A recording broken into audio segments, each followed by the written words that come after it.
నమస్తే, welcome to Big Telugu TV. ప్రస్తుతం మనతో పాటు ఉన్నారు సోషల్ యాక్టివిస్ట్ కృష్ణకుమారి గారు. నమస్తే అండి. నమస్తే. ప్రస్తుతం ఎక్కడ చూసినా మేఘాలయ ఇష్యూని అత్యంత బాధాకరంగా అనిపిస్తుంది. ఇప్పుడు నిజంగానే ఆమెకు ఆ ఇల్లీగల్ రిలేషన్ ఉన్నప్పుడు పెళ్లి వరకు వెళ్ళడం ఎందుకు? పోనీ లేదంటే నువ్వు పారిపోవచ్చు కదా, ఒక అబ్బాయిని చంపేయడం ఎందుకు? ఇదే అమ్మాయి పట్ల జరిగింది అనుకోండి, మొత్తం అంతా గొంతెత్తుతాం మనమే, మహిళలకు అన్యాయం జరిగిపోతుంది అని. బట్ ఇక్కడ అబ్బాయి కూడా అన్యాయం అయిపోయాడుగా, మనం మాట్లాడుకోవాలి. ఏం చెప్తారు? ఇప్పుడు అబ్బాయికి జరిగిందా అమ్మాయికి జరిగిందా అనే డిబేట్ కన్నా ఒక మనిషికి జరిగింది. ఒక మనిషి ఇంకొక మనిషిని చంపటం అనేది అత్యంత క్రూరమైన విషయం. ఇప్పుడు ఈ 21వ శతాబ్దంలో మనిషి మాట్లాడుకోగలిగిన పరిస్థితులు ఉంటాయి. మన ఇద్దరం మాట్లాడుకోలేకపోతే ఇంకొకరిని ఇన్వాల్వ్ చేసి మాట్లాడించగలిగేంత, అంటే ఇలా ఇది మాత్రమే పరిష్కారం అనుకోవడం మూర్ఖత్వం. అది నేను చెప్పదలుచుకుంది.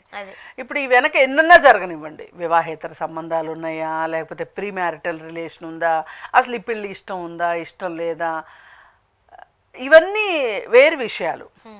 కానీ ఇవన్నీ జరిగాయి, తర్వాత చివరికి జరిగింది హత్య. అదేదో ప్రమాదవశాత్తు జరిగిన మరణం కాదు. ఇప్పుడు లోయ దగ్గరికి వెళ్ళారు, ప్రమాదవశాత్తు పడి చనిపోయాడు అనుకోండి, అది వేరు విషయం, దానికి ఎవ్వరు ఏం చేయలేరు.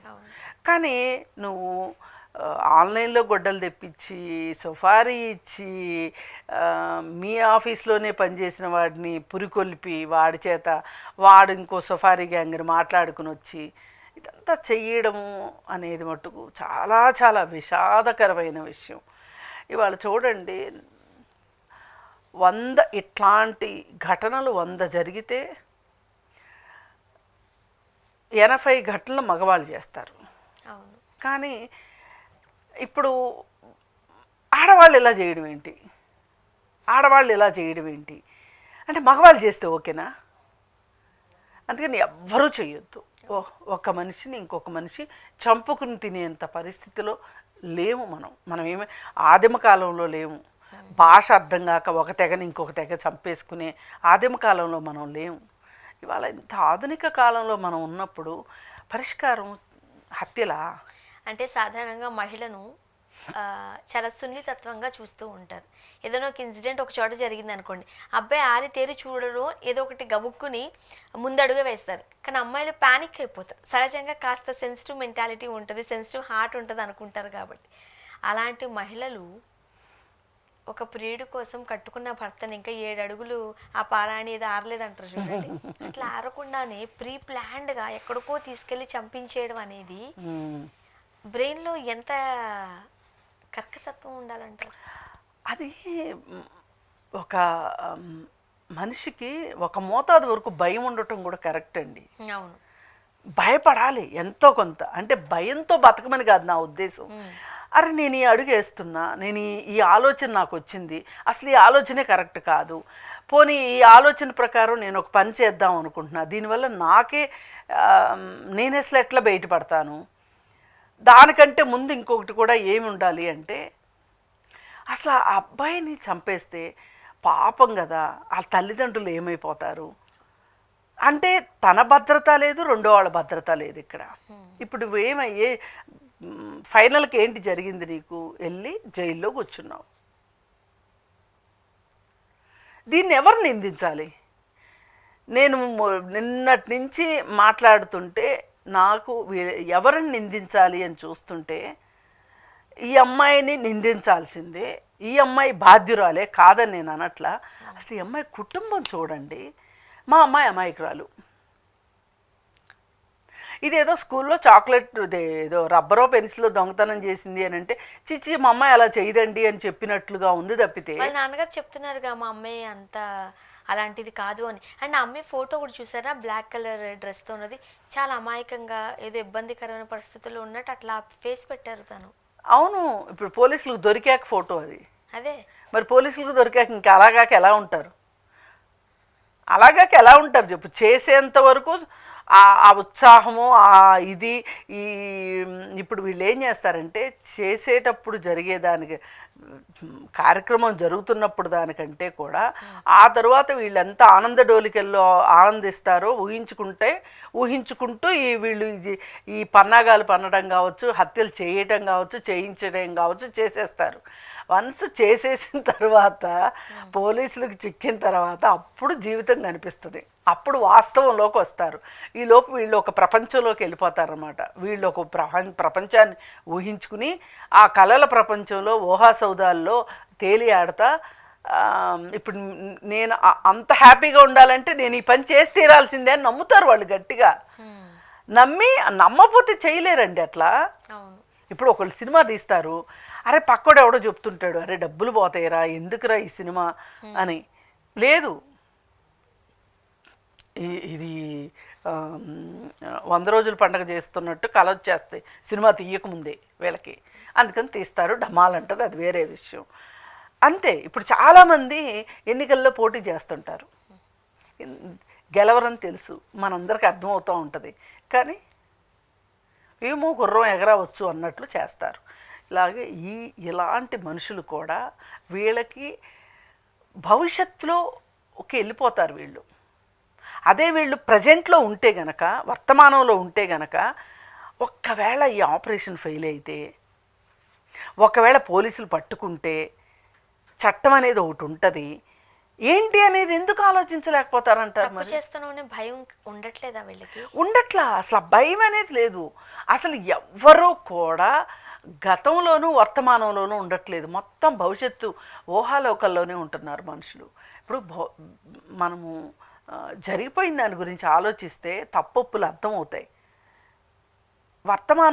వర్తమానంలో బతికితే గనక అసలు మనం చేస్తున్న పని ఏంటి, ఈ పని వల్ల నష్టమా లాభమా, సరే ఏమైపోతాడో అది వేరే విషయం, అసలు నాకు సేఫ్టీ సెక్యూరిటీ ఉంటుందా అనే ఒక ఆలోచన వస్తే గనక చేస్తారా? అసలు వీళ్ళు ఆలోచించట్లా. అసలు ఆ అమ్మాయిని చూడండి, అమ్మాయి ఫ్యామిలీ మొత్తం అలానే ఉంది. వాళ్ళ బ్రదర్ అంటాడు మా చెల్లెలు చాలా భయాందోళనలో ఉంది అని. భయాందోళనలో కాక చేసింది వెధవ పని అయితే, ఒక హత్య చేయించిందా ఏదన్నా కానీ పెళ్ళై పట్టుమని 10 రోజులు కాలేదు, 10 రోజుల్లో ఒక వ్యక్తిని చంపాలని ఎట్లా అనిపించింది? ముందుగానే ఉండొచ్చు కదా. లేదండి, దీని వెనక చాలా కుట్ర ఉంది ఆ అమ్మాయి మనస్తత్వంలో.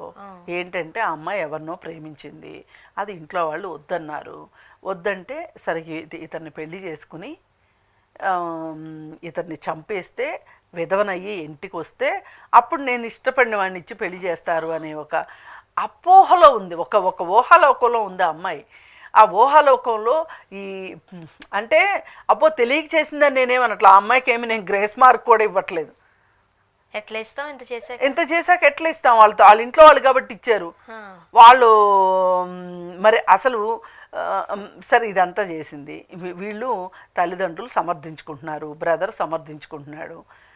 అసలు మనము ఈ సంఘటనకి ఏంటి కారణము అని ఆలోచిస్తే గనక, వెనక్కి వెళితే గనక, ఈ అమ్మాయి ఎవరినో ఇష్టపడితే అది కులం కాదనో మతం కాదనో డబ్బులు లేవనో ఇంకోటో వీళ్ళు ఒప్పుకోక వీళ్ళ అంతస్తుకు సరిపడా వీళ్ళు పెళ్లి చేయాలనుకున్నారు, పెళ్లి చేశారు.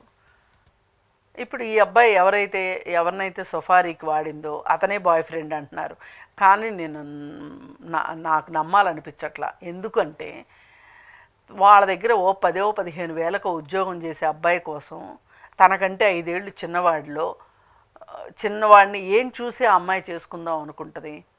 కానీ ఇంకెవరో ఉన్నారు, వీడిని కూడా బకరాన్ చేసేసి వీడి ద్వారా హత్య చేయించేసేసి తను చేతులు దులిపేసుకుని చూడాలైతే ఏం జరుగుతుంది.